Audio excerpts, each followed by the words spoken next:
Hello, everybody, and welcome to Office Hours. I'm Willie Mayette, creator of Jazz Edge. If you're new joining me for Office Hours, this is your time to ask any music-related questions.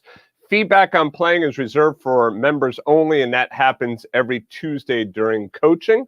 So go ahead and start chatting in your questions. I want to say hello to all of my students that are joining in on Zoom. Hello, guys. Hello to Facebook and YouTube as well. So if you're joining me on Zoom, you can go ahead and unmute yourself and ask a question. If you're joining me on Facebook or YouTube, just go ahead and chat in your question into the chat area, and I'll be happy to answer. I'm going to be drinking my lunch while we're having our office hours. The benefits of getting older as an adult, right? Having to watch what you eat and all of that. It is what it is, right? Now, while I wait for the questions to roll in, let me tell you a little bit about what's coming up. Speak to my non-members and members as well. So as I've been telling you, Accompaniment Essentials is going to be coming out. If you are a Jazz Edge member or a No Bowl Piano member, you will have full access to that course in your membership area. Members, don't get confused if you see it on YouTube. Some of that is going to be, trying to get new students onto the site. There will be a membership on YouTube as well. You don't need any of that. So all you need is your Jazz Edge or No Bowl Piano membership, and then that will give you access to Accompaniment Essentials. That is going to be coming out beginning in May. May is going to be a big month. We're going to be doing Accompaniment Essentials. There's going to be something going on all of the time. I'm still working out the schedule for that, but there's going to be a lot of stuff happening in Accompaniment Essentials. Basically, what is Accompaniment Essentials is just like how I have my Piano Essentials, Chord Essentials, Rhythm Essentials course, all right? The Accompaniment Essentials is going to be focusing on your left-hand accompaniments. So if you want to accompany yourself while singing, while backing up another singer, while maybe playing solo piano while you have a sax player or a horn player, or you just want to increase your accompaniment skills for your solo piano arrangements, the Accompaniment Essentials is going to be critical for that. It works right in line with all of the other courses. So you could do Piano Essentials, Accompaniment Essentials. You could bring in Accompaniment Essentials with your daily, weekly practice, and it won't really kind of take you off track. There's going to be a lot of material in there. It will take time to work through it, so I ask that you obviously be patient, because we're going to be starting in the key of C, but then we're also going to be moving into all 12 keys as we go. All right, we will not be covering all 12 keys in the month of May. Don't worry, we're just going to be sticking in the key of C. So my Jazz Edge and No Bowl Piano members, don't worry, you're going to get the full course. You'll be going through all 12 keys. So anyway, look for that. That's going to be starting in May. I said that I was going to be releasing it in April. I'm pushing it till May so that we have May 1st as our start date. All right, so anyway, Michelle, you have a question about playing rubato or in time. Go ahead, Michelle. Yes, so first I realized that I was not able to really understand what is playing rubato, because I was really afraid of not playing in time. Yeah. That was the main problem, because I thought you always have to play in time. Mm-hmm. And in fact, I think I understand, but you will tell me, playing in time is necessary when there is a groove or in certain types of music.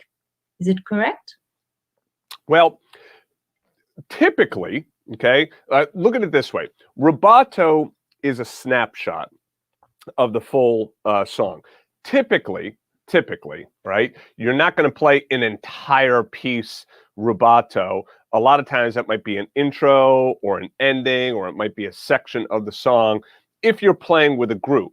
Now, if you're playing solo, it's a little bit different. I mean, you theoretically could play an entire song rubato, but honestly, that's going to get old after a while.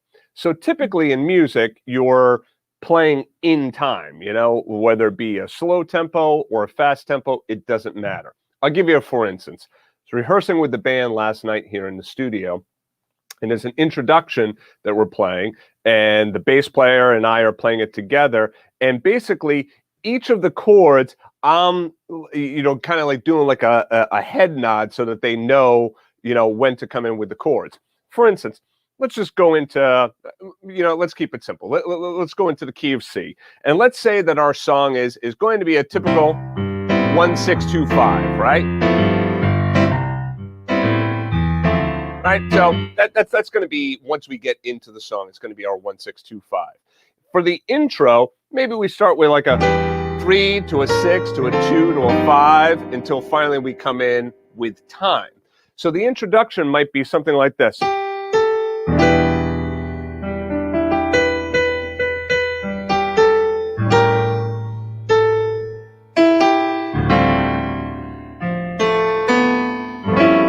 So you see, every one of these head nods, that's so that the bass player knows that's when I'm going to play the chord, and then we go into time from there, all right? So a lot of times that rubato is utilized as an introduction, or it could be the ending of the song, but most of the time the song is going to be played in time. Does that help? Yes. Is it possible to start a song with 8 measures rubato and then continue in time when I'm playing solo, I mean? Absolutely. Absolutely. Okay. I think this is what I'm going to do. Let's take Somewhere Over the Rainbow. Okay, nice ballad. So the tempo I'm going to play is 1, 2, 1, 2, 3, 4, 1, 2, and 3, 4, 1. So that's going to be my tempo right there, right? That's going to be the tempo where I'm going to start with it. But notice when I'm going to start the introduction of it, I might go.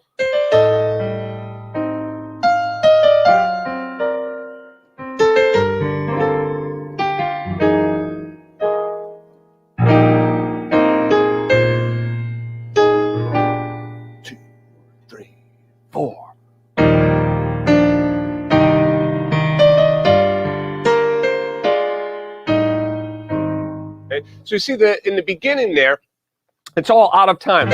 You can't really count that.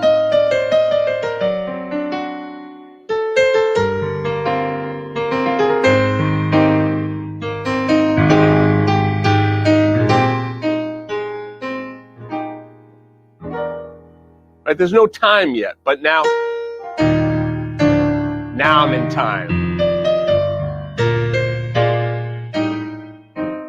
Okay? Yes. But you start you play rubato in the intro. Mm-hmm. I was thinking of playing the first 8 measures of the song in rubato and then moving into in time. Yeah, sure. There's nothing wrong with that. But again, what you probably wouldn't want to do is you wouldn't want to do something like this. So like, let me play the first part of Somewhere Over the Rainbow, rubato, and then go into time. So.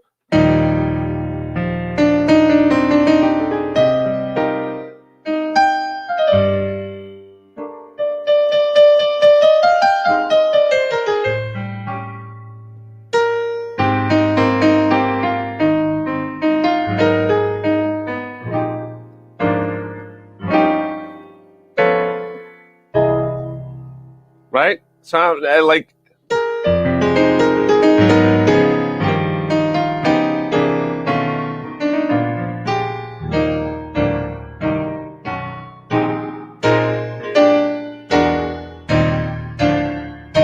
I could use that as an introduction, but if I play the first 8 measures of the song rubato and then continue time after that, you run the risk of it sounding like, well, wait a second, was that a mistake? Whereas when you make an introduction and it's clear that it's like, and now, boom, right? Now it's a clear delineation between here was the rubato section and now we're in time. So typically when we go from rubato to in time, we allow there to be that kind of like maybe a pause, right? Is a good way of thinking about it. There's a little bit of a pause there, but then we really establish that, okay, now we're playing in time, right? If we play the first part of the song rubato and then kind of get into the rest of the song in time, the listener might be like, well, wait a second, the time of the song just got moved, right? So like, you know, even if I did like something like,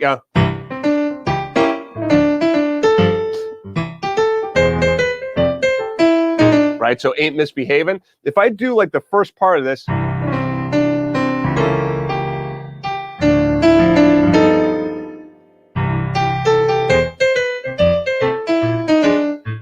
right? You hear how it's like, it's kind of weird. Like, well, wait a second, why'd you start slow and then start to speed up? It almost sounds like I made a mistake. Whereas if I go,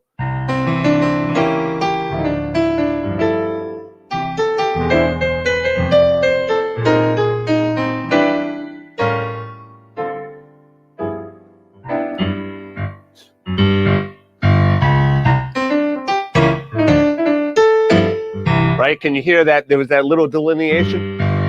Pedaled the 5 down there, and then now we're into time, right? So typically that rubato section to the time section, there's going to be a delineation there so that the listener knows that we went from a rubato section and now we're into the song. Perfect. Thank you so much. You got it, Michelle. All right, Chris, I have a two-part question. Number one, I don't play well enough that I feel comfortable to play for others. Is there still value to developing a repertoire? Number two, I'm thinking about, well, let's do this one at a time. All right, so let's take that question.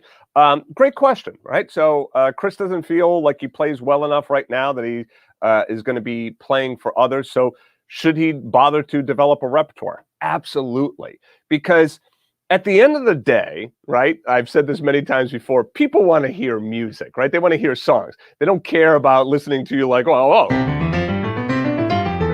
wait, listen to that scale. It's in contrary motion. Nobody wants to hear any of that kind of stuff. What they want to hear is they want to hear a song, and typically something that they know or they can relate to.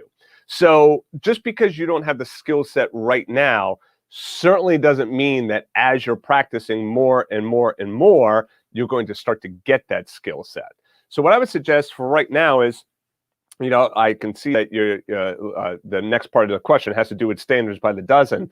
So, you know, I would be going through the shell arrangements of standards by the dozen just to start to build up that repertoire so that when you get better and you feel stronger about your playing, and someone says, hey, Chris, can you sit down and play a song? Rather than being like, well, I never really worked on repertoire because I didn't think I was good enough. Now at least you have something that you could play for others. The other part of your question was, I'm thinking about putting a toe in spending some time on standards by the dozen. There you go. Okay, the structure is similar for all the songs. Do I have to go the approach for standards by the dozen from the beginning, or can I gravitate towards those standards I feel a stronger pull towards? Another great question. You can absolutely go to any of the standards that you feel most comfortable with. So we started with the Days of Wine and Roses, then we did Autumn Leaves, then we did Misty, and now we just released The Way You Look Tonight. So you got 4 standards up there, and then we have another 8 standards to go because we're going to be doing a dozen standards. So what I would suggest is if you go to like the ballad, like Misty, it's probably going to be a little bit easier because it's going to run a little bit slower, right? So it's going to be a little bit slower. It's naturally a ballad. It's not a swing song. So it's going to probably be a little bit easier for you to kind of get in there and get a quicker win on that. That's not to say that those other tunes like Days of Wine and Roses, which was standard number 1, is a bad idea to jump into either, because everything is all laid out, you know, step by step for you. But you're more than welcome to move around. You don't have to start on lesson number 1 and then go to number 2, number 3, number 4. You might say, okay, let me do lesson 1, Days of Wine and Roses, just since it's the first lesson in the course. Let me get my feet wet with this and understand the course. And then it's like, Autumn Leaves, I don't want to do that. Misty, yeah, I'm not really interested in Misty. The Way You Look Tonight, yeah, I want to do that. Sure, absolutely. You can go ahead and jump right on down to that. You can always come back as well. The benefit of the membership is that you have free reign on the site. So meaning that, you know, you can do a little bit of Misty right now, and then, you know, a month later, then go back and do lesson number 1, right? So you're not locked into having to do a specific song or lesson, you know, in a specific time frame. So you get free reign to just, You can do it whenever you want to. But that course is structured that since it's the same structure for each of the lessons, you can easily move to whichever standard speaks most to you. Like I said, to finish up, I will just say that the first lesson, the Days of Wine and Roses, since it's the first one in the course, I obviously go through and I explain a little bit more about the course and how it works and take a little bit more time in that one. And that's why that lesson is much longer. Let's see if we got any. Okay, I got a question over here on Facebook. Which scales use on dominant seventh chords? Diminished scale, 1/2 step above the chords. All right, so on a dominant seventh chord, a lot of times they're like on a dominant seventh chord, you can use a multitude of scales. Now, one of the things I talk about in Standards by the Dozen and the Confident Improviser is not to just be thinking about scales, because when you think like, okay, now I see a dominant seventh chord, there's like 7, 8 different scales that I can use on that. That starts to become very challenging improvising wise, because now all of your thought process is, well, which scale do I use? And then I remember when I was learning, the question was always like, okay, well, I got all these scales. Which scale should I use? Should I use my altered scale, my half-whole diminished scale, my pentatonic scale, my minor pentatonic scale, my mixolydian scale? So all of those scales you can utilize on a dominant seventh chord. So if I have C7, I could use my whole tone scale. Okay, I could use my altered scale. I can use my half-whole diminished scale. I can use my Lydian flat 7 scale. I could use a minor pentatonic scale or a major pentatonic scale. I could use my mixolydian scale. I could also use my bebop mixolydian scale as well. So you can see that there's, and of course, every scale that every chord you can always utilize your chromatic scale as well. All right, so. And then there's some other scales as well that you can use in there as well. But that's really kind of like a pretty good, summary of scales that you would use on a dominant chord. But again, what is that, like 6, 7 different scales? That could be a lot to think about when you're trying to improvise. So instead, what I definitely suggest is think about, especially like in the Confident Improviser, exercise 22 and 23 that's going to get released. 22 is already released. 23 will get released this Friday. Talking about enclosures. You'll see how powerful that is. Right? Right? Those enclosures really, and chromaticism, really allow you to be able to create without worrying as much about scales and thinking more about your target notes. And as I've explained before, that target note approach to improvisation, using chord tones, guide tones, etc., is a much stronger way of approaching your improvisation, because now your improvisation has structure.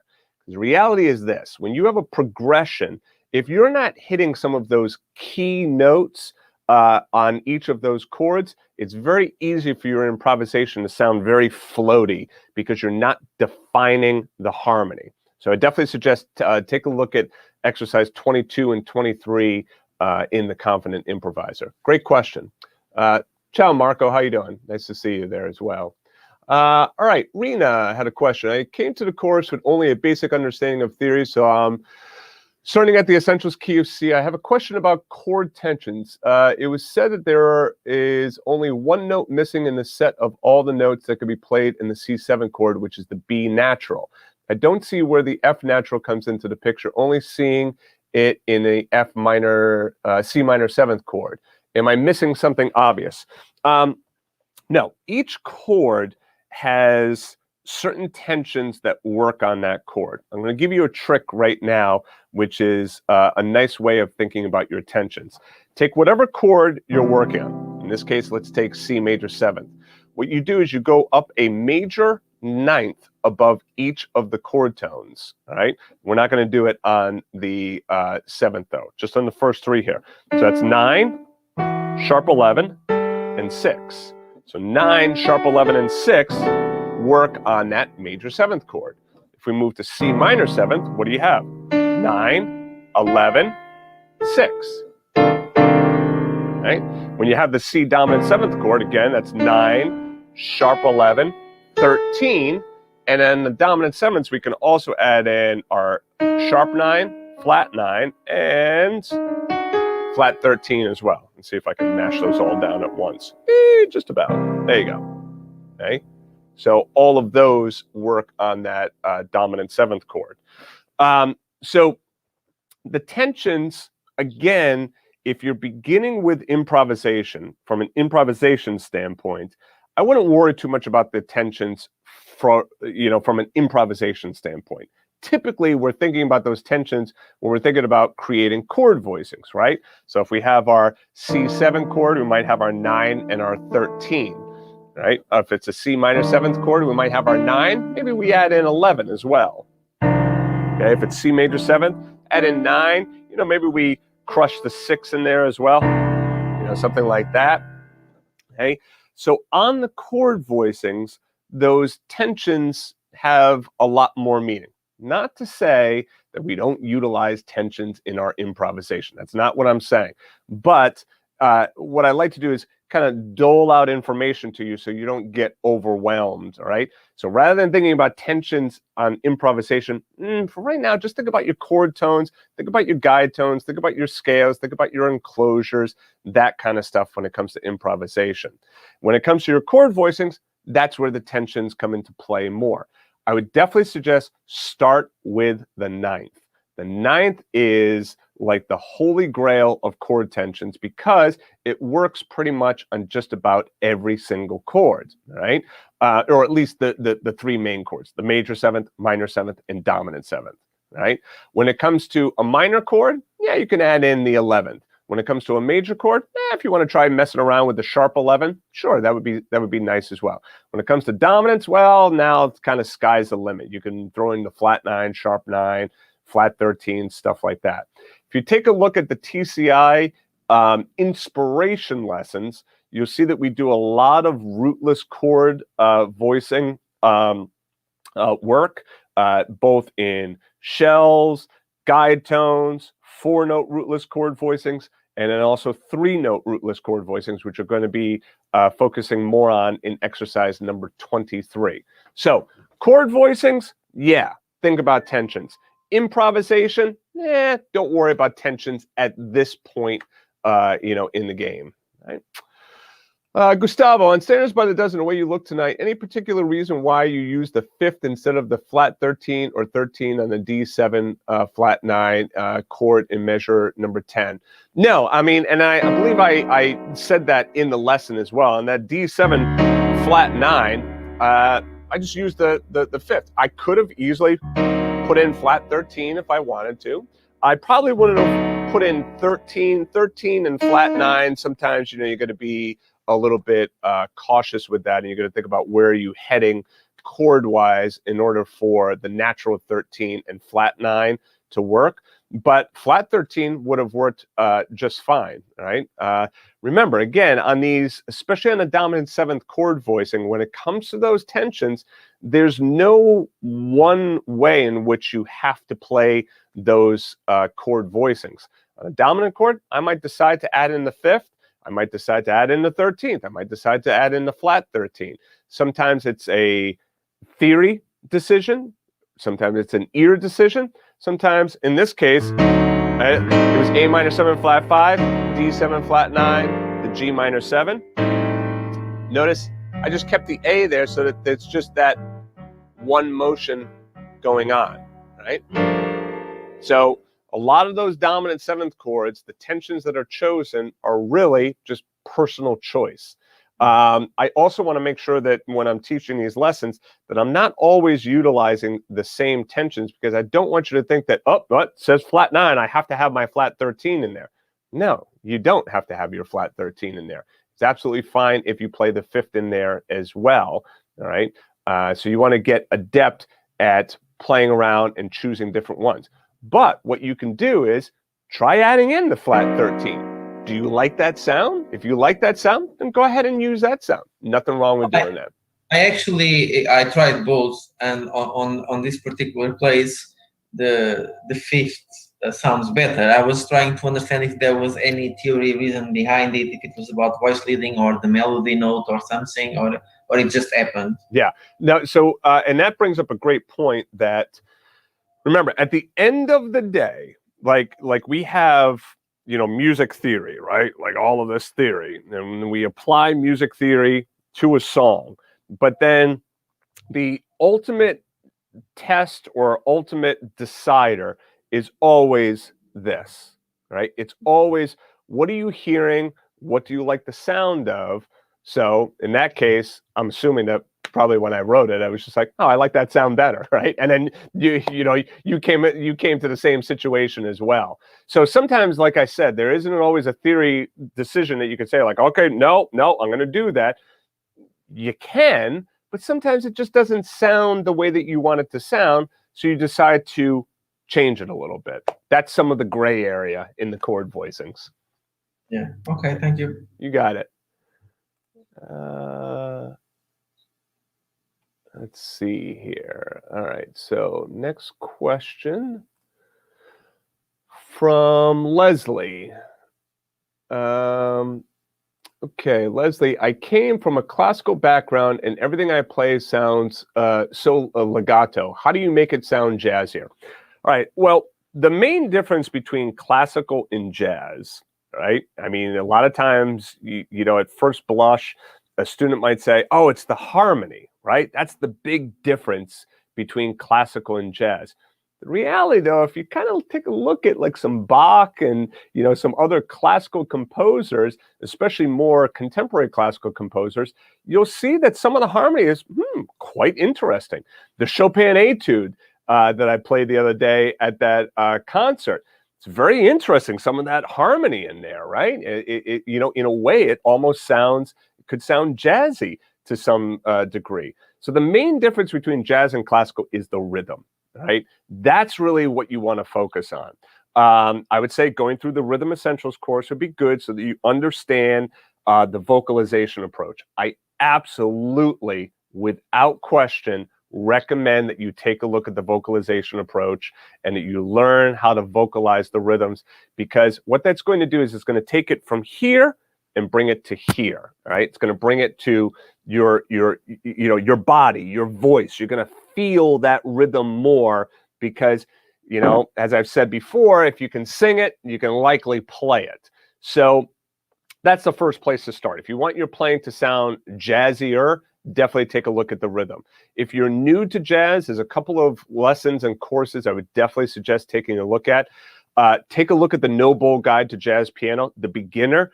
That's a great course. It's a 30-day course, goes through just a whole bunch of stuff. You could start right there, and that would be a great place to start. The Learn Jazz Piano Today lesson is also another great one for getting down like kind of bass line, rootless chords, improv. It's kind of a nice self-contained lesson right there. And then, of course, taking a look at the Confident Improviser. Those exercises in there are going to start to infuse that jazz sound into your playing naturally just by going through those exercises. Thank you. Absolutely, Leslie. Bruce, baseline. Okay, go ahead, Bruce. You got a question? Yeah, a question and some observations. Baselines. What I do on the standards is I work out the baseline fingerings before you have your the live training, and then I compare your fingerings to my fingerings to see how I did, and I'm getting really good. I think I was about 90% in agreement with your fingerings. That's good. And I was in 100% agreement. You got to this. This is a hot mess. I struggled with that part of it too. And my thinking is this: your fingerings for where it got challenging, where you pointed out, I worked out pretty good. I was on the verge, and I still might do it, is just changing the baseline. And I got the idea from you. If it's too difficult, just change it, because there sort of are arrangements. And there was maybe a place where I couldn't figure out a good fingering when I was doing it on my own. And I actually came up with a different just a slight modification to the bass line that seemed to work out for my fingering. Okay. But after I got your fingering, I'll stay with the original bass line because it sounds better. Well, it's almost like we're getting to try to do with the left hand that we could normally do with our right hand. It's just we're going backwards in reverse with the left hand. But the one question I had on bass lines, can we experimenting with this a little bit after the enclosures lesson? Can we use the enclosures as part of to jazz up the bass line at all? Yeah. So if you have a target note. Yeah, absolutely. I mean, you could do that. So like, if you're trying to get for like C to F, right? Okay, so you're trying to do this bass line, like let's just say C minor 7 chord to an F. All right, well, let's keep it in the key C. D minor 7 to G, right? So the bass line might be like, now the reality is, guess what? You got the enclosure in there already, right? I've talked about this, like going up a whole step and then double chromatic. So that is your enclosure. But check it out. Right? Double chromatic from above. There's your enclosure as well. It's nothing to say you couldn't go. There's a whole step below, double chromatic from above, down to the root of the G. So absolutely, what you're seeing is spot on. And then to also dovetail on what you said, exactly what you're doing is exactly why I don't write in the fingering for the bass line. Because if I just gave you the fingering, then you're never going to come to those realizations of like, oh, okay, let me try writing it out. Okay, this works. Oh, it was a problem right there. Let me see what he says. Oh, okay, yeah. So by doing that process that you're doing of trying it first on your own, that's how you're going to get so much better at this stuff, right? Because now you're going to have skin in the game. Yeah. And is a personal thing too.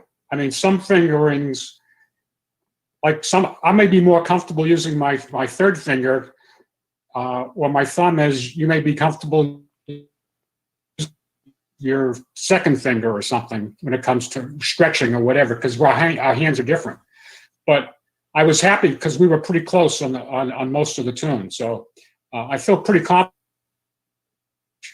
going forward. And that's basically after coming up, doing your own, and then comparing it to yours. Yeah. So I feel good on that end of it. Good. Now, the fill I've been making, because I've been listening to a lot of recordings of lately, and a lot of vocal recordings. And what I've noticed is that you have a Bennett and Frank Sinatra are great to listen to, because especially Frank Sinatra, because he has this wonderful band with him when he always, I mean, you never hear Frank Sinatra with a trio. You always hear with a big band. And what I noticed when he sings a phrase, when he gets to the end of the phrase, he almost like intentionally note, he lets the big band come in, and they basically, fill in the majority of space at the end of each phrase. And I'm kind of paying attention to that.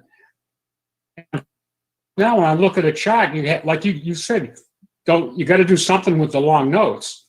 Well, the singers do it all the time when they're playing with the big band. And now I have,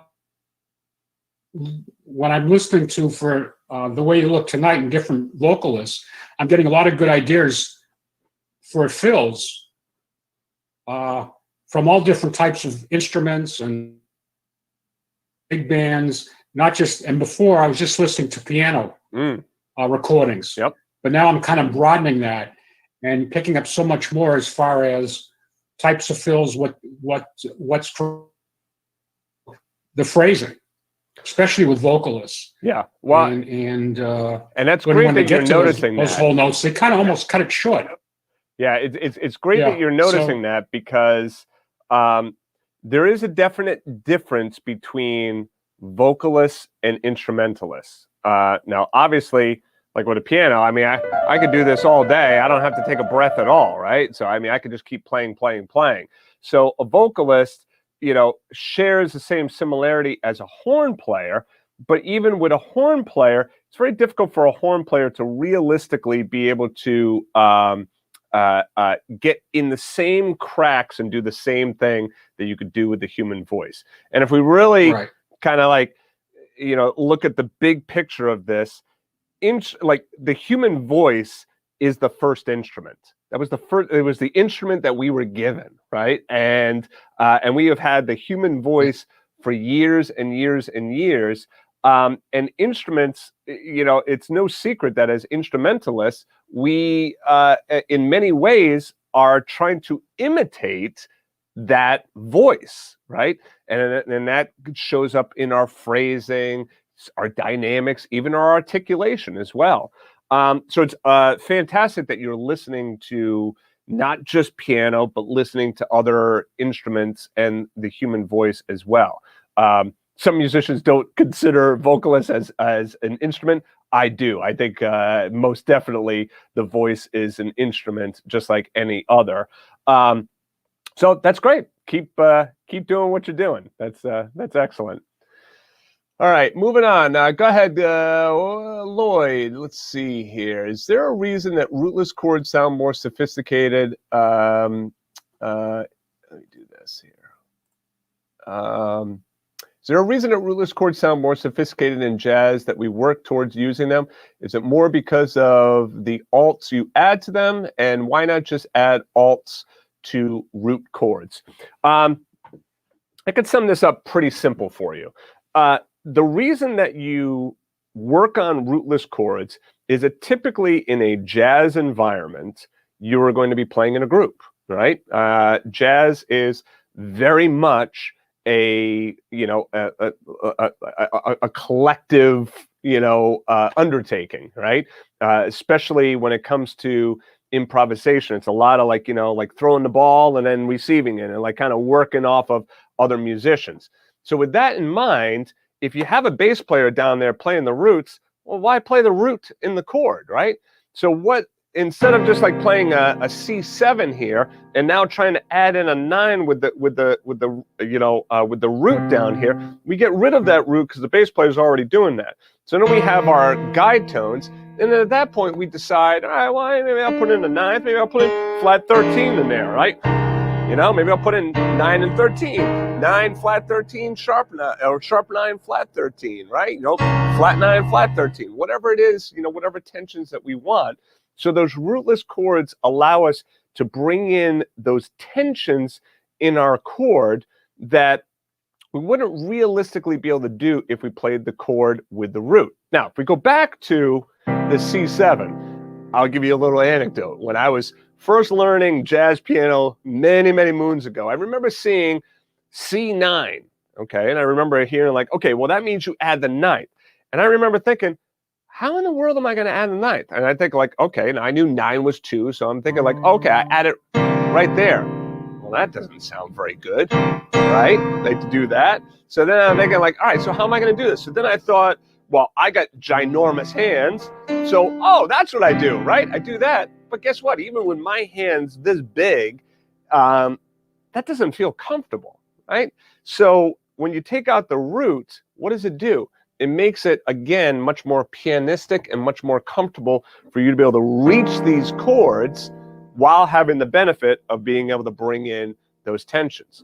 Now, as you said, in jazz, if I'm going to be playing, like a rock pop piece, I'm not going to be bringing in chords like this or this because this tension is going to sound stylistically inappropriate, right? It's just not going to work for the style. So typically in rock pop, we'll do like, triads and then maybe add in the 9th in there. We might have roots down there because a lot of times the bass player would be playing a lot of roots and fifths. So we might like kind of double some of that down there with them as well, still being aware of not getting in the bass player's way. But that's the reason why we bring in those rootless chords in jazz. It helps the chords to sound more sophisticated, but it also allows us to be able to voice those chords in a way that fits easier underneath the fingertips. Gil, go ahead. You have a question? There we go. Yesterday, when we were doing the analysis on the way you look tonight, you mentioned a few times on the D7 flat 9, you use the HP5 scale. Could you tell me what that is again? Yep. Well, first of all, if you go to the site, all right, let me just show you this quick because this is important, because if you need more, help on this, you can find it also in a lesson on the site. So remember, there is course searching and there's also lesson searching, right? So, you can go to courses or lessons. So if you just go to search, right, if I type in HP5, you'll see that, nothing came up for that. I wonder if that's what I did. Yeah, I wonder if I did it another way. I'll have to look, because I know I definitely talked about it before in a lesson. But anyway, all right. So let me answer the question for you now. The HP5 scale is basically a harmonic minor scale. All right. So it works over dominant seventh chords. So I have my D7 chord. What I do is I go down a fifth. All right. And on that note, I play a harmonic minor scale, but I start on the original note, right? So I'm playing a G harmonic minor scale starting on D, all right? Another way of looking at this is it is the fifth mode of a G harmonic minor scale, okay? So if I wanted to do, say, I had like a G7 chord, right? And I wanted to do my G HP5 scale, well, I'm in G. I know it's going to be a C harmonic minor scale. That's my C harmonic minor scale. I started on G, and I get those notes. Now, the benefit of the HP5 scale is that, well, first of all, there's my chord tones. And then what else do I have in here? I have this. That's flat 9, the 11th, flat 13. Okay? So it works real nice on that.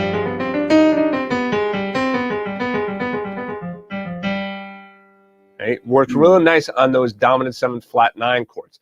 It's also a nice scale to kind of groove on a little bit. So let's take that G again.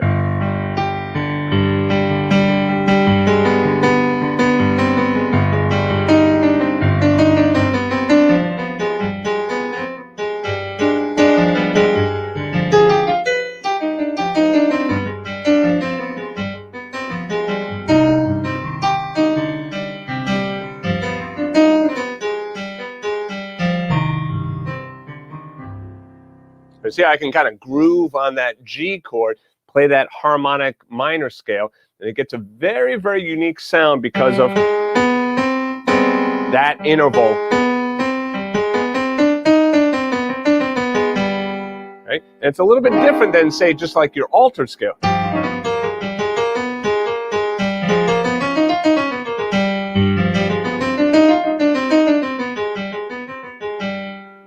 Right? So, like most things in music, it's a different color. Whereas your altered scale might be the color red, maybe your HP5 scale is like the color orange or the color blue, right? You decide which color it is. The point, though, is it gives you a different color and it adds a different layer of spice to your playing. So if we're playing something like, let's say if we're going to do...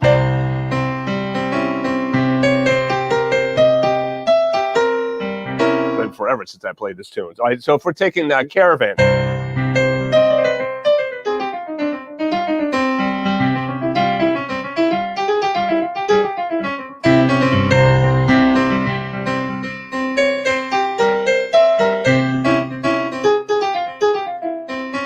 See how I can like kind of bring in that HP5 scale there, and it kind of fits really well in that song. It gives it to dumb it down, a lack of a better way of explaining it, kind of has a Middle Eastern flavor to it, doesn't it? You could kind of like see being in the desert of Morocco.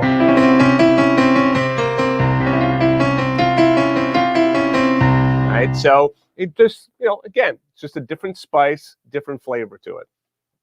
Could you do me a favor and just hold down the notes in C? Sure. On the C one, so I can just get the accidentals. So again, think of it this way. Start with your C7 chord, right? And this is just a doubling up here, right? And then you're adding in flat 9, 11, flat 13. I'll give you an easier way of thinking about it. You have C7, and you put a D flat triad on top of it, right? If I take that C7 chord and I put it underneath, guess what? Those are all the notes. I'm going to double my C up there as well, right? Because I'm just going to get the full scale. There are the notes. And then if I were to take these bottom notes out of here, right? Oops. Okay. And I keep these all mashed down, and I bring them up here. Oops. There we go. Now you see that that's your F harmonic minor scale. So there's F harmonic minor scale. I'm going to take these 3 notes, put them down here. F harmonic minor scale, C, HP5. Oh, sorry. Kind of hard to mash them all down. So there's your C, HP5 scale. There's your F harmonic minor scale. I like the sound of that. We do Caravan a lot. We do Night in Tunisia. We do things like that. Yep. So I think that'll sound good with that. Yeah. Absolutely. Great question. Marilyn, I have an analysis question about Strange Lands and People by Robert Schumann, measure 1. All right. Do you have the music there, Marilyn? Well, I'm not sure. Wait a minute. I hit share screen. Yeah, you could try that. See how that works on Zoom here. Actually, you might not be able to do that because I think this is set up like you can't share the screen. It's on my screen. Is it on yours? No, it's not. Okay, I guess that won't work. Well, anyway, it's I don't know whether you're probably familiar with this piece. I'm sure I've heard it. I don't remember it though. Yeah. Well, the first is in the key of G, and the first chord is G, and then the second one is C sharp diminished, and then it goes back to then it goes to 5 or D. Okay. So is that a tritone or something, that C sharp diminished? All right. So well, I can answer that without even looking at it. Let's just let's just take a very simple voicings here. G, C sharp diminished to D. Okay. Very simple. G, C sharp diminished to D. So G, C sharp diminished, and we'll say it's D7 because it's likely gonna take me back to G. It is it is a D7. All right. So the diminished chords are typically sharp 1 diminished, sharp 2 diminished, sharp 4 diminished, and the diminished chords usually resolve either up a half step or down a half step. So if we're going down, it would be flat 6 diminished, flat 3 diminished, flat 2 diminished. So for instance, when I did, right, well, Ain't Misbehaving, C sharp diminished, resolving up to D minor, up to E flat diminished, resolving up to E minor, or C over E, whatever. But the point is that that diminished chord resolves, likes to resolve up. So that sharp 4 going up to 5 is also another common resolution. The diminished chord resolving up a half step is not a tritone resolution. It's really kind of a dominant resolution, to be honest with you. It's really kind of like an A7 resolving to D. It's like an A7 flat 9. We won't go down that road right now. But just so you're not confused thinking that that's a tritone substitution or something.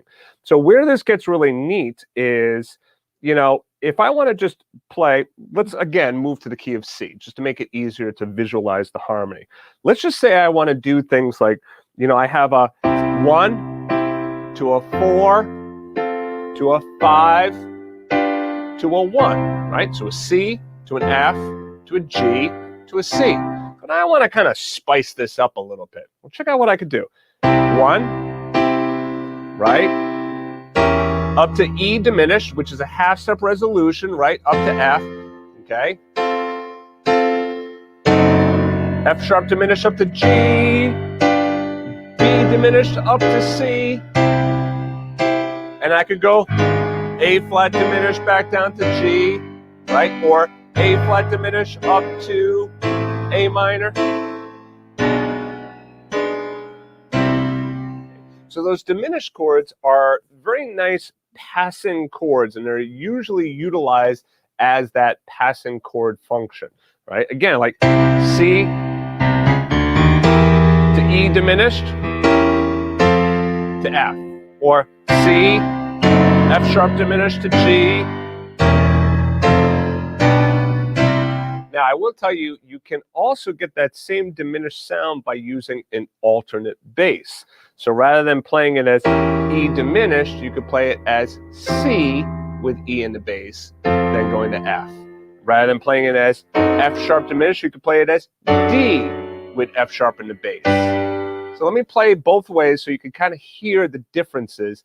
It's a very subtle difference, but it's actually kind of nice. The alternate bass with the triads gives you a little sweeter sound, maybe even a little bit more, dare I say, gospel-esque, you know, gospel kind of sound in there. Anyway, here's the diminished. C, E diminished, up to F, F sharp diminished, up to G, B diminished, up to C, right?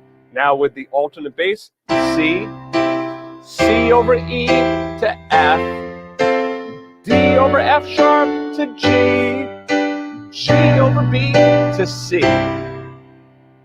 Right? So you can hear that it's a little subtle. The diminished chord adds a little bit more bite and a little bit more tension to it, but really that's what's going on. It's that sharp 4 diminished resolving up a half step to the 5 chord. Now, I know for a fact there are diminished chord lessons on the site. So if you take a look for diminished harmony, there's a lesson or two on diminished harmony on the site, and that can, you can kind of deep dive into that if you want.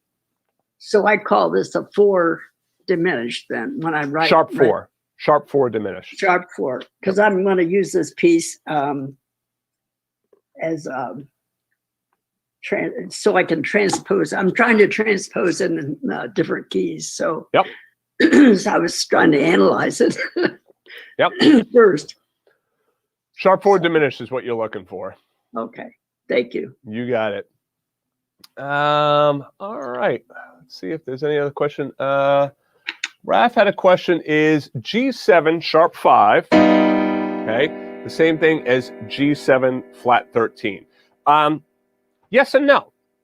Okay, so the notes are exactly the same, right? So if I have a G7, a G augmented 7th chord, so G7 with a sharp 5, yes, it's the same notes as a G7 with a flat 13. Where it comes into a little bit of a difference is what is the next chord? What's the next chord that you're going to? So like you might do something like that. G7 sharp 5 resolving up to a C chord, okay? But now if you're doing a G7 with a flat 13 going to a minor chord, that's where you might add in that flat 9 in there, you know, and then resolve to a C minor. So the next chord that you're going to, right, and this happens a lot in jazz harmony and jazz theory, is that, you know, in order to like really figure out, well, what is that chord? Should I think of it as a G7 sharp 5, or should I think of it as a G7 flat 9, flat 13? A lot of that has to do with what the next chord is that you're going to, all right? All right. Let's see. Veronique had a question. I play piano from Schumann very often and wondered about that chord too. Oh, okay. Excellent. All right. So I got a couple of minutes left. Any other questions? Any other questions? Just enjoyed my liquid lunch. So switching over to coffee now. Any other questions before we wrap up? All right. Well, in case you joined me a little bit later, hey Casey, how you doing? Welcome. Who said they had a question? I do. Who's I do? Oh, Joe. Oh, thanks, Joe. I couldn't see you on my screen. Go ahead, Joe. I've got a quick question. It's every day I practice a new key, and everything's fine until I get to G flat.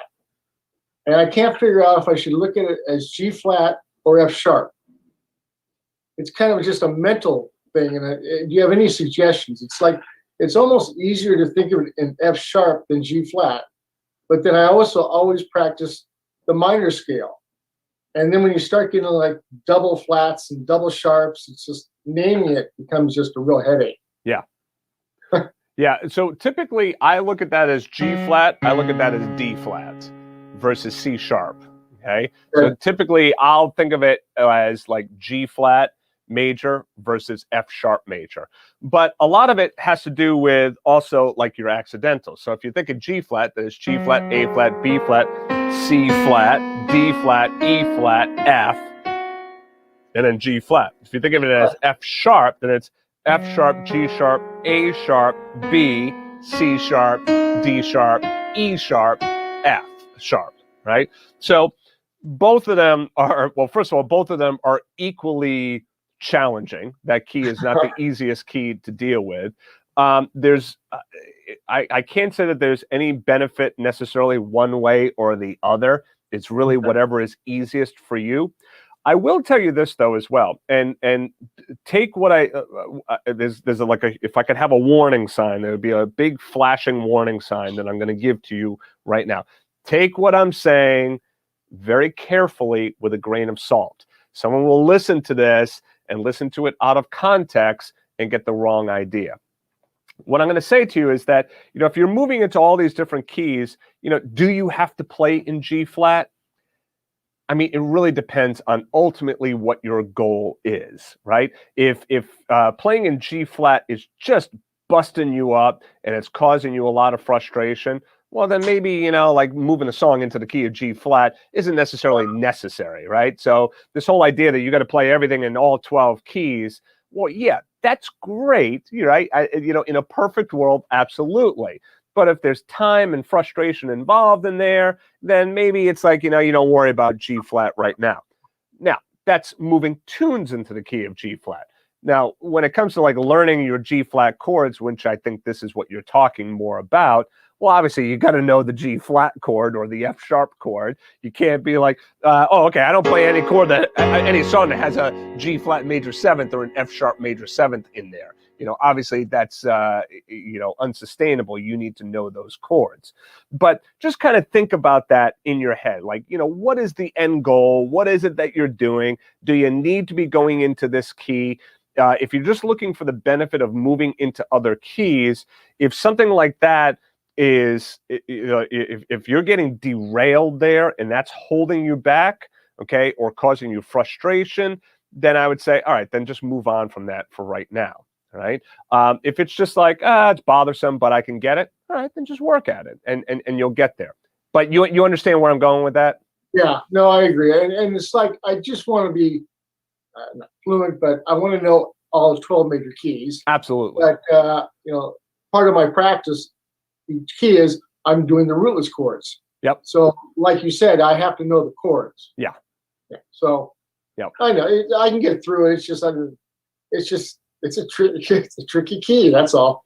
And then this is where, like, with all of our fast, like, in 7 seconds, you're going to learn to play piano. We realize once we actually get into it that, it's actually to really learn, it takes a little bit more than that. And there is no substitute for practice, right? Sometimes it just takes practice. It's just a matter of like putting in the time for that. Now, when it comes to keys, theory, harmony, the other real kicker to remember, and you're probably doing this because I know you practice hard on this stuff. Remember, do it away from the piano as well, right? Because when we're sitting at the piano, we're trying to do it like we're trying to get the chord. What's the chord and whatnot? Now not just looking at it visually. We're listening to the sounds. It's like, oh, I'm hitting the wrong note. I'm trying to get my fingers. There's a whole motion and kinesthetic thing going on there. When we practice away from the piano, now it's literally just like, G flat. Okay, G flat, A flat, B flat, C flat, D flat, E flat, F, G flat, right? So it's like when I'm not at the piano, I don't have all of those other senses that are kind of working against me. Again, being careful with, how I'm saying that, right? We want those senses. They're beneficial to us. But sometimes when we're practicing at the piano, that visual stuff, the kinesthetic, it doesn't feel right, the sound, some of that can actually work against us for us really locking in the harmony and the theory. So remember to practice some of this stuff away from the piano. Like, for instance, just spelling your major scales and going through what are the chord tones, the tensions, all of that stuff away from the piano has a tremendous amount of benefit. Okay, good. All right. Thank you, Willie. You got it.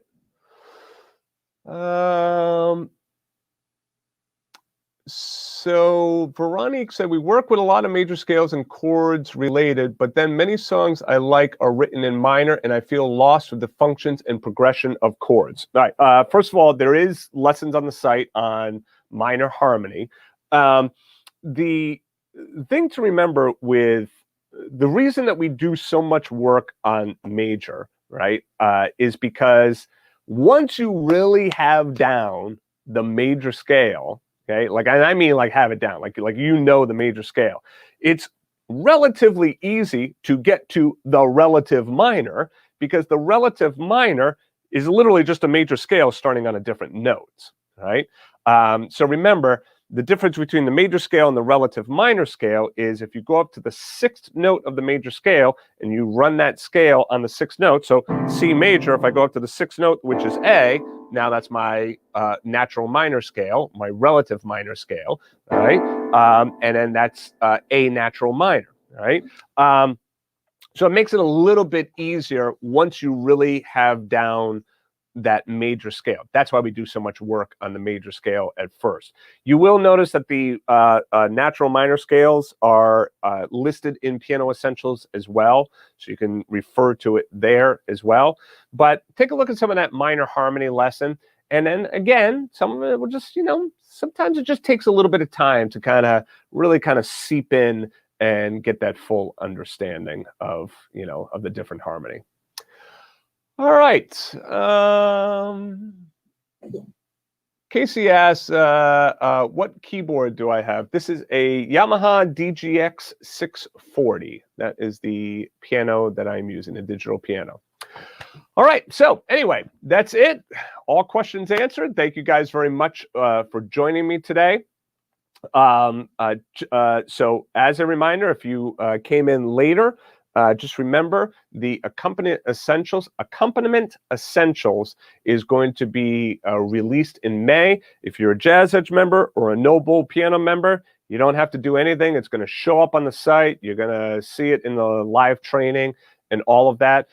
If you are a YouTube subscriber of mine or on Facebook, or you're not a member of my site, you will have access to it on YouTube. Bear in mind, you will see like this, I'm going to be working out this new little YouTube membership as well for Accompaniment Essentials. If you're a member of Jazz Edge or No Bull Piano, you can just disregard that YouTube membership. You do not need any of that. You have access to all of these lessons right in the Jazz Edge site. All right. So anyway, I will be talking about this more as the weeks go on, but just to kind of, put it in your ear, know that come May, we'll be working on that Accompaniment Essentials. All right. So thank you all very much for joining me today. All right. Hope you guys have a great day, and I will see you guys in the next session. All right. Take care, guys.